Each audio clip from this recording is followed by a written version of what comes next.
welcome back to Smart Learning. How are you all? I hope you all are doing well. तो आज हम देखने वाले हैं पेरीमीटर और एरिया के बारे में। पेरीमीटर और एरिया क्या होते हैं और डिफरेंट शेप्स के पेरीमीटर और एरिया भी हम देखेंगे और उन डिफरेंट शेप्स के पेरीमीटर और एरिया के फॉर्मूलाज बिना कंफ्यूज हुए कैसे याद रखना है हम वो भी देखेंगे। तो वीडियो को एंड तक जरूर देखिएगा, लाइक शेयर सब्सक्राइब जरूर कर दीजिएगा। चलिए बिना टाइम वेस्ट किए स्टार्ट करते हैं आज का वीडियो।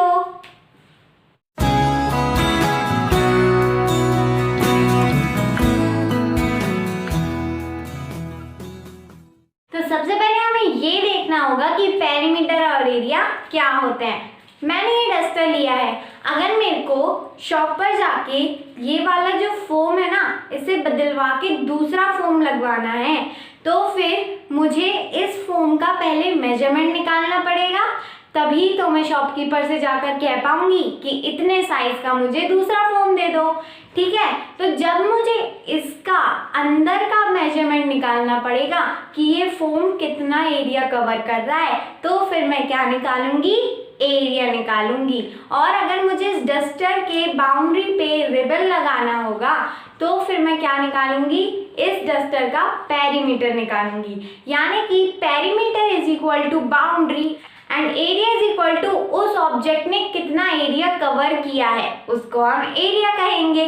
तो यहाँ पर आपको समझ में आ गया कि पेरीमीटर और एरिया हम क्यों यूज करते हैं। ठीक है, अब हम देखते हैं कि फॉर्मूलाज क्या होते हैं। देखिए फॉर्मूलाज ना हमें लर्न करने में बहुत दिक्कत होती है। कभी कभी हम एरिया को पेरीमीटर निकाल कर आ जाते हैं और पेरीमीटर को एरिया निकाल कर आ जाता है क्वेश्चन में पेरीमीटर और हमें एरिया निकाल कर आ गए एग्जाम में, तो मार्क्स कट जाएंगे ना।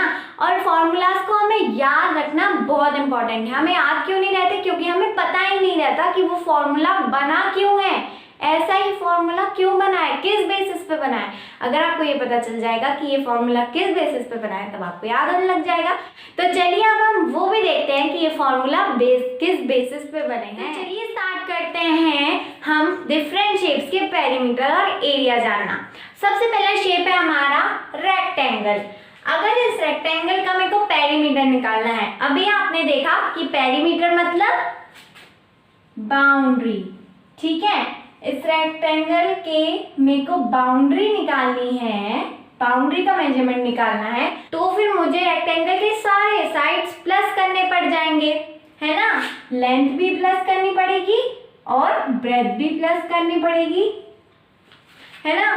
तो यानी कि मुझे L plus B plus L plus B करना पड़ेगा, यानी कि 2L प्लस 2B करना पड़ेगा। अब यहाँ 2 कॉमन ले लिया और L प्लस B, तो ये बन गया आपका पेरीमीटर ऑफ रेक्टेंगल का फॉर्मूला। देखा ना, इतना आसान था। यहाँ ये हो गया पेरीमीटर। अब हम देखते हैं कि अगर मेरे को रेक्टेंगल का एरिया निकालना है तो फिर मैं क्या करूंगी। जब भी आप कोई फ्लैट देखने जाएंगे आपके मम्मी पापा के साथ या फिर कोई प्लॉट देखने जाएंगे, कोई जमीन देखने जाएंगे, तब जो अंकल होंगे ना जो आपको दिखा रहे होंगे वो आपको ये कहेंगे कि ये 40 बाय 50 का प्लॉट है, ये 20 बाय 30 का प्लॉट है। तो ये 20 बाय 30 ये है क्या, तो जो 20 है ना वो हमारी ब्रेथ है और जो 30 है ना वो हमारी लेंथ है। हाँ, जब भी आपको रेक्टेंगल का एरिया निकालना होगा तब आप करेंगे लेंथ इनटू ब्रेथ। क्या करेंगे, लेंथ इनटू ब्रेथ। और ये आपको याद कैसे रखना है, वैसे ही जैसे मैंने अभी आपको बताया। ठीक है, तो ये L into breadth area of rectangle हुआ। और हाँ, एक और बात, एरिया में आपको ध्यान रखना है, चाहे वो एरिया ऑफ रेक्टेंगल हो, स्क्वायर हो, पैरेललोग्राम हो, ट्रायंगल हो, सर्कल हो, जब भी एरिया आएगा तो एरिया का आंसर स्क्वायर में आएगा। यानी कि अगर सेंटीमीटर में आया तो आप लिखेंगे सेंटीमीटर स्क्वायर, अगर मीटर में तो metre square, kilometre kilometre square. अब ये स्क्वायर क्यों आया, तो जब मीटर और मीटर का मल्टीप्लाई होगा तब हमारा आंसर क्या आएगा, मीटर स्क्वायर। और ये क्यों आएगा, क्योंकि मीटर 2 बार है। ठीक है, तो ये था perimeter and area of rectangle. अब आते हैं हम perimeter of and area of square पे। देखिए पेरीमीटर यानी कि बाउंड्री, अगर मुझे इसकी बाउंड्री निकालनी हो तो मुझे चारों साइड्स को प्लस करना पड़ेगा। चारों साइड्स को क्या करना पड़ेगा? प्लस करना पड़ेगा। और आप ये जानते हैं कि स्क्वायर के चारों साइड्स क्या रहते हैं? इक्वल होते हैं। तो जब मेरे को चार साइड्स को प्लस करना पड़ेगा यानी कि s plus S plus S plus S करना पड़ेगा। अब ये चार एस है तो हम इसे ये लिख सकते हैं कि 4 इंटू एस, एस मतलब साइड, 4 इंटू साइड हमारा पेरीमीटर ऑफ स्क्वायर का आ गया फॉर्मूला। देखा इतना आसान था, आपको समझ में आ ही गया होगा। Perimeter of square is equal to 4 into side. अब हम देखते हैं कि एरिया ऑफ स्क्वायर कैसे होता है। अगर मुझे यहाँ निकालना हो तो आप यहाँ देखेंगे कि यहाँ पे हमने क्या किया था? लेंथ इंटू ब्रेथ किया था। अब यहाँ लेंथ है और ब्रेथ है तो हमने लेंथ इंटू ब्रेथ किया। यहाँ क्या है? साइड है तो हम क्या करेंगे? आया दिमाग में? क्या करेंगे? साइड इंटू साइड कर देंगे। और इसकी तरह ही यहाँ अगर मीटर में हो, सेंटीमीटर में हो तो सेंटीमीटर और सेंटीमीटर का मल्टीप्लाई होगा तो ये क्या बन जाएगा? सेंटीमीटर स्क्वायर बन जाएगा।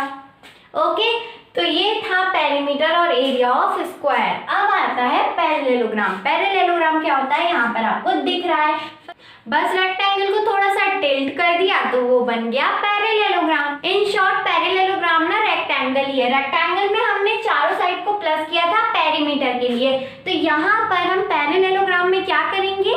बिल्कुल सही सोच रहे हैं आप, यहाँ पर भी हम चारों साइड को प्लस कर देंगे। तो इसका पेरीमीटर क्या हो जाएगा?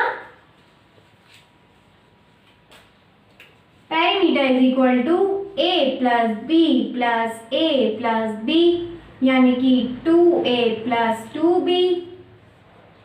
अब पेरीमीटर क्या हो जाएगा? पेरीमीटर हो जाएगा हमारा 2 कॉमन ले लिया और a प्लस b। ये हो गया हमारा पेरीमीटर ऑफ पैरेललोग्राम। जैसे हमने रेक्टेंगल का किया वैसे ही हमने पैरेललोग्राम का भी कर लिया। अब मेरे को इसका एरिया निकालना है। आपको पता चल गया होगा कि मैं इसका एरिया कैसे निकालूंगी, क्योंकि यहाँ लेंथ था और ब्रेथ था तो हमने लेंथ इंटू ब्रेथ किया। यहाँ साइड था और साइड था तो हमने साइड इंटू साइड किया। तो यहाँ पर क्या करेंगे? a into b? नहीं, यहाँ पर हम करेंगे हाइट इंटू बेस। अब ये हाइट बेस क्या होता है? हाइट का मतलब वो होता है, ये हाइट नहीं होती, ये जो साइड्स है ना ये कभी हाइट नहीं होते पैरेललोग्राम के। पैरेललोग्राम का हाइट तो वो होता है जो किसी वर्टेक्स से शुरू हो वो लाइन और उसके अपोजिट साइड पे आकर टच हो। इस वर्टेक्स से ये शुरू हुई और अपोजिट साइड पे आके टच हुई तो ये हमारा क्या हुआ? ये पैरेललोग्राम की हाइट हुई। और बेस क्या होता है? बेस वही होता है जिसमें हमारा पूरा पैरेललोग्राम खड़ा है, यानी कि ये, दिस इज अवर बेस। ठीक है, तो हमें क्या करना है? एरिया में हमें करना है height into base, h into b. ऐसे ही अगर ये किलोमीटर में होगा तो हम किलोमीटर और किलोमीटर का मल्टीप्लाई करेंगे तो ये क्या आ जाएगा? Kilometre square. ओके, तो ये था area perimeter of rectangle, square and parallelogram. अभी वीडियो खत्म नहीं हुआ है, अभी ट्राइंगल और सर्कल का एरिया और पेरीमीटर बचा है। तो चलिए अब हम वो देख लेते हैं। आ चुका है हमारा ट्राइंगल और सर्कल। तो सबसे पहले हम ट्राइंगल पे चलते हैं। तो ट्राइंगल का क्या होगा पेरीमीटर? अगर मेरे को ये निकालना है तो मेरे को तीनों साइड्स को प्लस करना पड़ेगा। तो यानी कि perimeter is equal to sum of all sides. Simple था, सम ऑफ ऑल साइड्स। ठीक है, तो पेरीमीटर तो यही है। थोड़ा सा ट्राइंगल में ना थोड़ा सा कॉम्प्लिकेटेड है। अब ये कैसे कॉम्प्लिकेटेड? एरिया में कॉम्प्लिकेटेड है। देखिए एरिया ट्राइंगल का होता है 1/2 area of parallelogram. Area of parallelogram. अब इसका मतलब क्या हुआ, देखिए अगर मैं पैरेललोग्राम बनाऊं, ठीक है, दिस इज अवर पैरेललोग्राम, और अगर मैं इसके दो पार्ट करूं ऐसे, इक्वल दो पार्ट करूं बीच में से, तो फिर ये ट्राइंगल बन रहा है, ठीक है, इसे भूल जाओ तो ये ट्राइंगल बन रहा है। अब इससे हमें क्या पता चला, ट्राइंगल होता है पैरेललोग्राम का हाफ, ठीक है, तो इसका ट्राइंगल का एरिया भी पैरेललोग्राम का हाफ होगा।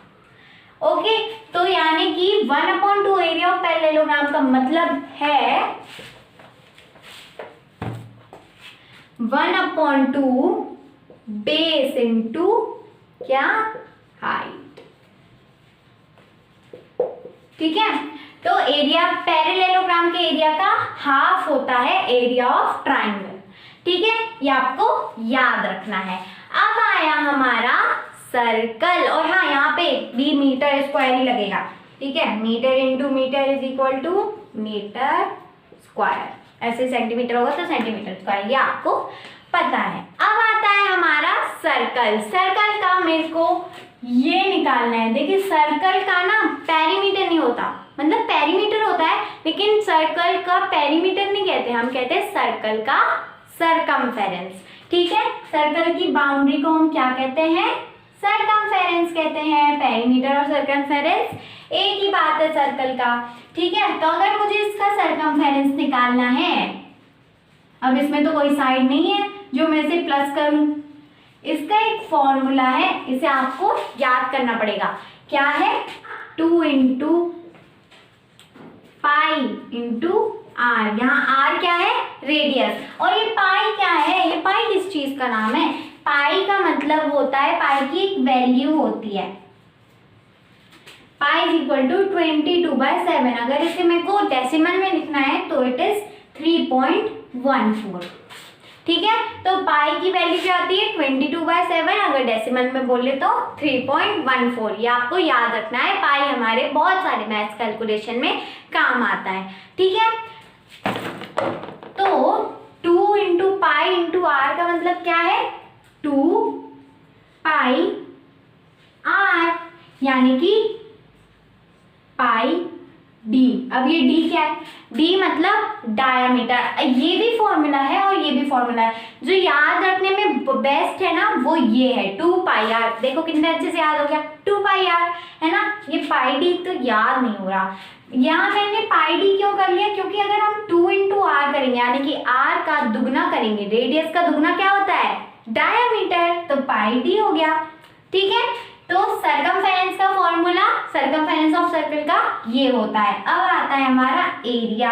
एरिया का क्या होता है, इसका भी आपको याद करना पड़ेगा। एरिया का होता है पाई आर स्क्वायर, क्या होता है, pi R square, pi R square, pi R square.